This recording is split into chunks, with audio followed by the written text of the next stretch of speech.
Welcome back to my channel logic gainers. My name is Nida. तो आज के video में हम लोग कंटिन्यू कर रहे हैं क्लास 7 साइंस का chapter number 18 which is waste water story. Last वाली जो यही वीडियो थी उसमें हम लोगों ने देखा था कि वाटर जो होता है वो कंटेमिनेटेड वाटर किस तरीके से बनता है, कौन कौन से इसके सोर्सेज होते हैं, स्लज क्या होता है, डिफरेंट डिफरेंट जो टर्म्स होते हैं उसके बारे में हम लोगों ने डिस्कस किया था रिलेटेड टू वाटर। एंड अगर हम स्मॉल स्केल की बात करें तो वहां पर हम वाटर का ट्रीटमेंट कैसे कर सकते हैं और कैसे हम उसको चेक कर सकते हैं, तो वो सारी चीजें हम लोगों ने देखी थी। देखिए ट्रीटमेंट तो हमने लास्ट वाली वीडियो में भी किया था, लेकिन उसमें क्या था कि एक छोटे स्केल पे किया था। मतलब एक हमने एक ग्लास पानी लिया था और वो गंदा पानी था, तो उसको हमने कैसे साफ किया था वो सारे हमने स्टेप बाय स्टेप उस प्रोसेस को समझा था। अब अगर हम बात करें यहाँ पर कि हमारे पास में पानी तो बहुत ज्यादा है, क्योंकि जो हमारी डेली लाइफ है उसमें हम एक घर से ही कितना ज्यादा जो गंदा पानी है वो बाहर जाता है, ठीक है। तो वो जो सीवेज बाहर जा रहा है, जो पॉल्यूटेड वाटर बाहर जा रहा है, तो ऐसे हमारे एक घर से जा रहा है कि पूरी कॉलोनी से जाएगा, पूरी सिटी से जाएगा। तो आप सोच सकते हैं कितना ज्यादा सीवेज बाहर है। अब इतने गंदे पानी को हम लोग इग्नोर भी नहीं कर सकते, क्योंकि उसमें क्या है, मेन चीज क्या है, वाटर, जो कि सबसे ज्यादा प्रीशियस है हमारे लिए, है ना। तो वाटर को तो क्लीन करना बनता है। अब वाटर को हम लोग क्लीन कैसे करें, ये बात आती है। अब इतने बड़े लेवल पे अगर हमें क्लीन करना हो तो हम ऐसे तो नहीं कर सकते कि घर पे कर दें, छोटा सा हम प्लांट लगा दें। उसके लिए बहुत बड़े बड़े प्लांट यूज में आते हैं। तो आज हम वही चीज पढ़ेंगे कि वेस्ट वाटर ट्रीटमेंट प्लांट, इसमें प्लांट में जो वेस्ट वाटर होता है उसका ट्रीटमेंट कैसे किया जाता है। अच्छा, तो ट्रीटमेंट करने से पहले हमें ये पता होना चाहिए कि जो हमारा वेस्ट वाटर है उसमें कितने टाइप्स के मैटर्स इंक्लूड हैं, कितने टाइप के पॉल्यूटेंट्स उसमें रहेंगे। तो पॉल्यूटेंट उसमें क्या होगा कि फिजिकल पॉल्यूटेंट भी होंगे, केमिकल भी होंगे और बायोलॉजिकल भी होंगे। बायोलॉजिकल हम बात करें जैसे माइक्रोब्स होते हैं, छोटे छोटे बैक्टीरिया हो गए, वायरस हो गए, वो भी होंगे हमारे वाटर में। फिजिकल बहुत सारी बॉडीज होंगी, बड़ी छोटी इस टाइप की होगी, केमिकल भी होंगे। तो इन सब अलग अलग पॉल्यूटेंट्स के हिसाब से हम लोग क्या करेंगे, अलग अलग प्रोसेस का यूज करेंगे। जैसे कि फिजिकल जो मैटर है उसको हटाने के लिए फिजिकल प्रोसेस यूज होगा, केमिकल प्रोसेस होगा और बायोलॉजिकल प्रोसेस होगा। वो हम कैसे कैसे करेंगे उसको हम देखते हैं। तो सबसे पहले जो हमारा वेस्ट वाटर है ना, उस वेस्ट वाटर को हम पास करवाएंगे through a bar screen. Bar screen क्या होती है, बार स्क्रीन मान लो एक केज टाइप का हो गया, ठीक है। या फिर आप कह रहे हो जो जेल होती है, आप लोगों ने मूवीज में देखा होगा, उसमें सेल बने हुए होते हैं, कुछ ऐसे होते हैं ना, ऐसे इस टाइप से एक बार स्क्रीन होती है। अब यहाँ पे क्या हो गया है कि जब जो बड़ा बड़ा सा जो मैटर है, जो बड़ी सी इम्प्योरिटीज होती हैं, जैसे कि प्लास्टिक पैकेट्स हो गए, ठीक है, रैग्स हो गए, स्टिक्स हो गए, कैन्स हो गए, नैपकिन्स हो गए, ये बड़े बड़े से बहुत सारे मैटर्स हैं, पॉल्यूटेंट्स हैं, जिसको सबसे पहले हमें हटाना जरूरी है।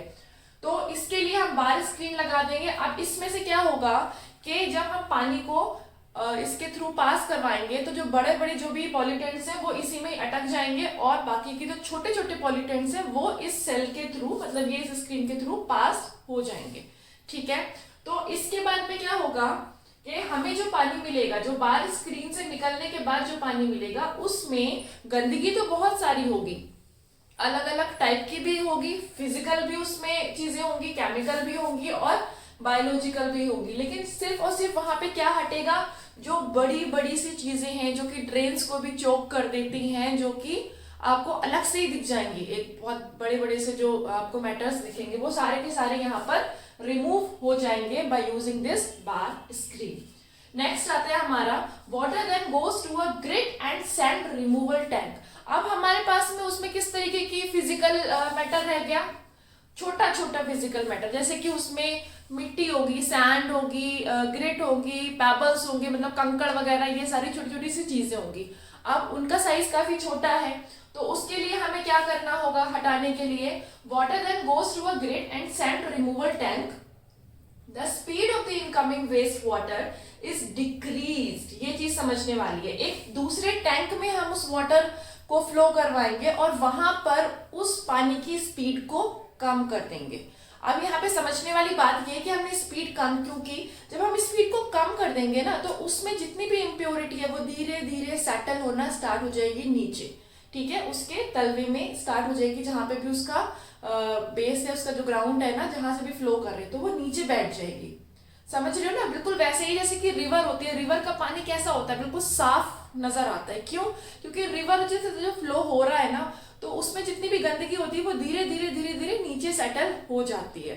तो बिल्कुल सेम यहाँ पर भी वही चीज है कि पानी को जब धीरे धीरे स्पीड कम करके हम फ्लो करवाएंगे तो उसमें जितनी भी गंदगी है, जो कंकड़ है, सैंड है, वो सारी की सारी नीचे बैठ जाएगी, ऊपर साफ पानी रहेगा। साफ पानी मतलब कि जो फिजिकल बॉडीज है वो खत्म हो जाएंगी, ठीक है। अब जो नीचे हमारे वाटर सेट जो गंदगी है वो सेटल डाउन हो गई। अब उसको सेटल तो सिर्फ नहीं करके रहना है, उसको हमें क्या करना है, हटाना भी है। तो हटाने के लिए हम एक नेक्स्ट प्रोसेस यूज करेंगे। वो प्रोसेस में क्या करेंगे, the water is then allowed to settle in a large tank, एक दूसरे टैंक में डाल देंगे वो पानी को। उसके बाद में विच is slope towards the middle, वो मतलब इस तरीके से होगा कि ऐसे गया गया सीधा सीधा और फिर बीच में ऐसे स्लोप बना करके नीचे की तरफ आ गया।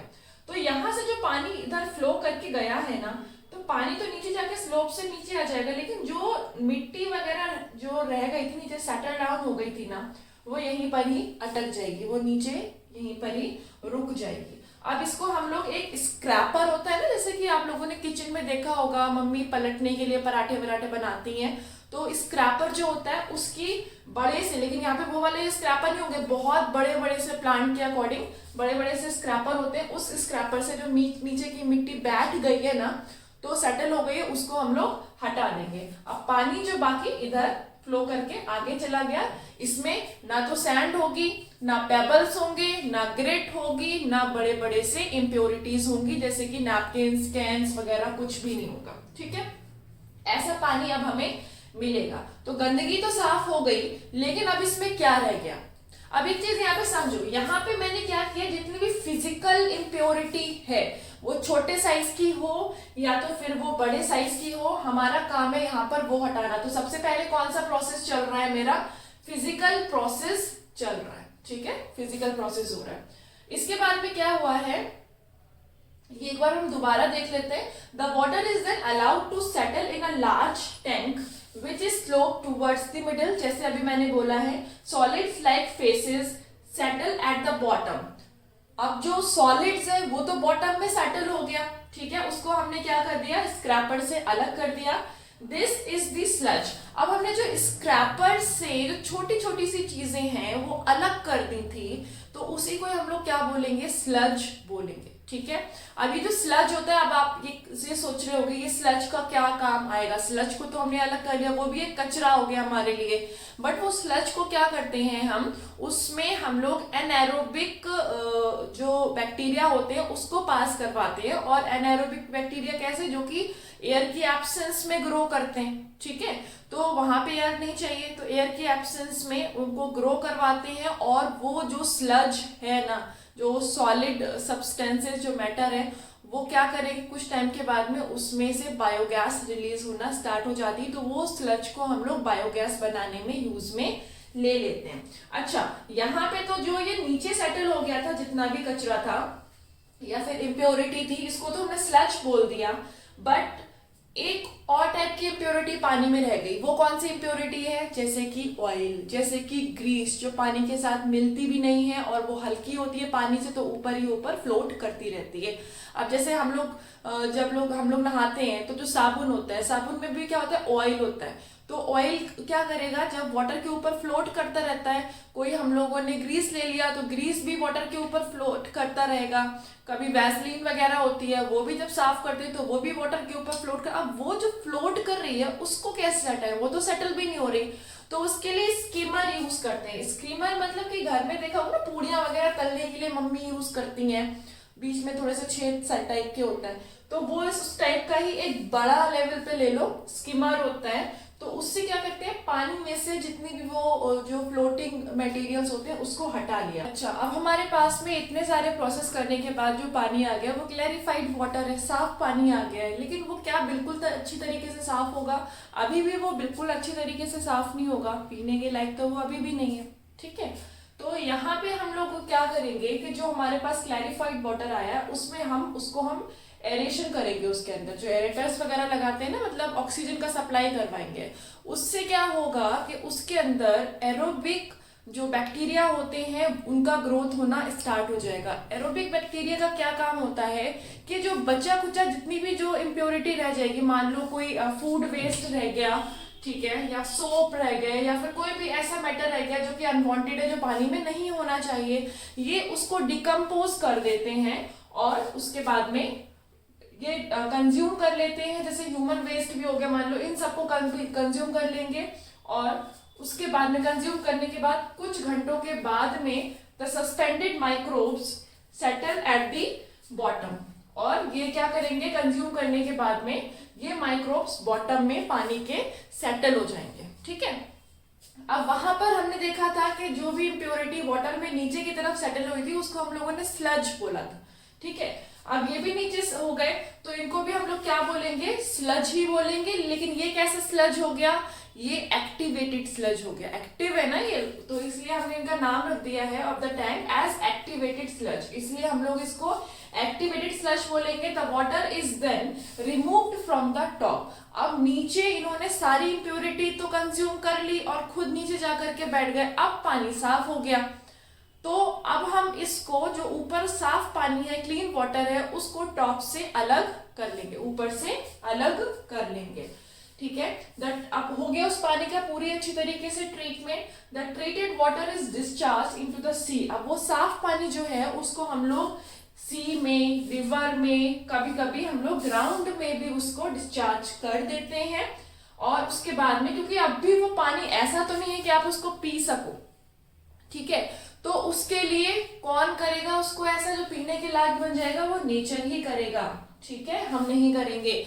जब हम उसको रिवर में डाल देंगे, उसको सी में डिस्चार्ज कर देंगे, या तो फिर हम उसको ग्राउंड में भेज देंगे, तो वो नेचर उसको ऑटोमेटिकली बिल्कुल ऐसा क्लीन कर देता है जो कि हमारे पीने के लायक होता है, जो कि हम उसको पीते भी हैं। अच्छा, एक और चीज है, कभी कभी ऐसा नहीं है कि हमने उसको ग्राउंड में डाल दिया, कभी कभी ऐसा भी होता है कि उसमें हमें कुछ केमिकल्स भी मिलाने पड़ते हैं, जैसे ओजोन हो गया, या तो फिर क्लोरीन की बहुत सारी टैबलेट्स होती हैं, वो भी मिलानी पड़ती हैं, ताकि उसके अंदर जो बैक्टीरियाज हैं या वायरस है उसको किल कर सके। और वो अगर हम लोग कहीं पे उस पानी की सप्लाई करना चाहते हैं, हम लोग क्या कर रहे हैं यहाँ पे, तो इसको डिस्चार्ज कर रहे हैं, लेकिन लेट्स सपोज इस पानी को मुझे कहीं पर सप्लाई करना है, डिस्चार्ज बाद में करेंगे, लेकिन अभी हमें कहीं पे सप्लाई करना है, तो सप्लाई करने से पहले हम लोग एक लास्ट प्रोसेस और करेंगे, मतलब उसको हम लोग केमिकल्स उसमें यूज करके जो भी अंदर वायरस बैक्टीरिया जो भी है उनको किल करेंगे। तो हम ओजोन यूज कर सकते हैं, हम क्लोरीनेटेड क्लोरीन जो होती है उसकी टैबलेट्स को यूज कर सकते हैं। तो आई होप आपको आज का ये टॉपिक समझ में आया हो कि हम वेस्ट वाटर जो प्लांट होता है, ट्रीटमेंट प्लांट, उसके थ्रू अपने पानी को जो बिल्कुल ही गंदा होता है, जो कि हम लोग देख भी नहीं पाते, उसको पीने के लायक कैसे बनाते हैं। ठीक, बिकम एन एक्टिव सिटीजन। अच्छा, एक बात बताओ, जो एक्टिव सिटीजन है वो हम लोग कैसे बन सकते हैं? अब आप प्लीज ये मत कह देना कि हम लोग वाटर को वेस्ट ही ना करें, क्योंकि ये प्रैक्टिकल पॉसिबल ही नहीं है, देखा जाए तो नहीं है पॉसिबल।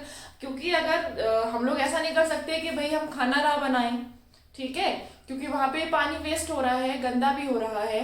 ये भी नहीं कर सकते कि हम यूटेंसिल्स वॉश ना करें, हम अपने क्लोथ्स वॉश ना करें, ठीक है, अनहाइजेनिक इस तरीके से रहे, वो भी नहीं कर सकते, अपनी लाइफस्टाइल को गंदा करके रखे। दूसरी चीज, हम नहाए ना, ये सारी चीजें नहीं कर सकते, पॉसिबल ही नहीं है। तो हम ये नहीं कर सकते, बट हम चीजों को लिमिटेड कर सकते हैं, हम खत्म नहीं कर सकते, वो पॉसिबल नहीं है। लेकिन अगर हम जो वेस्ट कर रहे हैं वाटर को, अगर हम उसको लिमिटेड करते, तो ये इस तरीके से हम एक एक्टिव सिटीजन बन सकते हैं।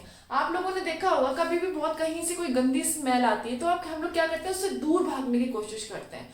खास करके जब आपने देखा होगा ड्रेन्स वगैरह होते हैं, अगर वो ओपन है तो उनके अंदर से बहुत गंदी स्मेल आती है।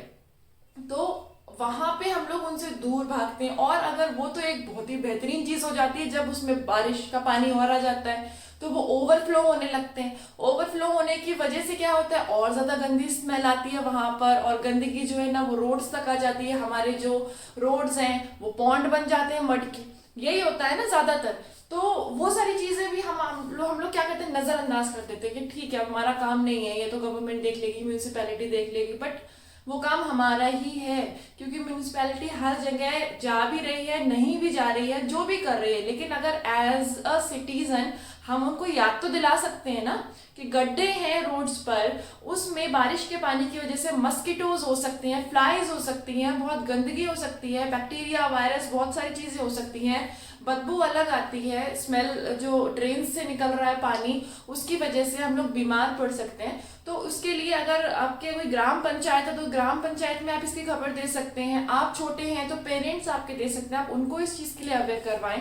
या तो फिर जो अगर आप कोई सिटी एरिया में रहते हैं तो वहां पे जो म्यूनिसिपैलिटी है आप उसको इस चीज के लिए इन्फॉर्म करें। दूसरी चीज, अगर ऐसे कोई आपके घर के आसपास ऐसे कोई घर भी होते हैं जहां पर बहुत गंदगी है, जिनके घरों से बहुत ज्यादा कचरा या गंदगी या गंदा पानी बाहर आ रहा है, तो आप उनको भी इस चीज के लिए अवेयर करें कि उस गंदे पानी की वजह से जो हमारी सोसाइटी है उसको कितना ज्यादा नुकसान हो सकता है, इवन उनको भी कितना ज्यादा नुकसान हो सकता है। तो ये होता है एक एक्टिव सिटीजन। तो आई होप आज से आप सभी लोग एक एक्टिव सिटीजन बन के तो रहेंगे, है ना।